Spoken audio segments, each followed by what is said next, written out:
તમને ખબર આજના સમયમાં પ્રી વેડિંગ શૂટ નો કેટલો ક્રેઝ છવાયેલો છે.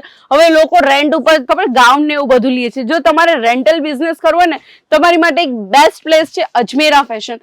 આ છે ને બધા એકદમ 4 મીટર 5 મીટર ફ્લેર વાળા ગાઉન છે. 4 પીસ નો સેટ છે. 4 અલગ અલગ કલર્સ ઓપ્શન સાથે લઈ જાઓ, કારણ કે અમે તો બિઝનેસ માટે કલેક્શન આપીએ છીએ, સિંગલ પીસ આપતા નથી. તો રેન્ટલ બિઝનેસ માટે 50,000 ઉમેરો ને લાખ રૂપિયા કમાઓ એક દિવસની અંદર. હા, લાખ રૂપિયા એક દિવસની અંદર. આજના સમયમાં એક દિવસની અંદર જોવા જઈએ તો આપણા એરિયામાં કેટલા લોકોના લગ્ન થાય છે, પ્રી વેડિંગ શૂટ થાય છે, સગાઈ થાય છે, તો રેન્ટ ઉપર લોકો કલેક્શન લે કે નહીં. તો અગર આ ગાઉન તમને 2,000 નું પણ પડે ને તો 3,000 તમે કમાઈ જશો એક દિવસની અંદર. તો આ આઈડિયો તમને કેવો લાગ્યો ખાસ કરીને કમેન્ટના માધ્યમથી જણાવજો. બાકી આપણી પાસે કલેક્શન રેડીમેડમાં એકદમ જબરદસ્ત રહેવાનું છે. ગાઉનમાં આ તમે જોઈ શકો છો, આ ટાઈપના ચણિયા ચોળી રેડીમેડ જોતા હોય ને તો એ પણ મળી જશે. તો દોસ્તારો આજે જ કોન્ટેક્ટ કરો સ્ક્રીન ઉપર આપેલા નંબર ઉપર નવો ધંધો ખોલવા માટે. જય શ્રી કૃષ્ણ.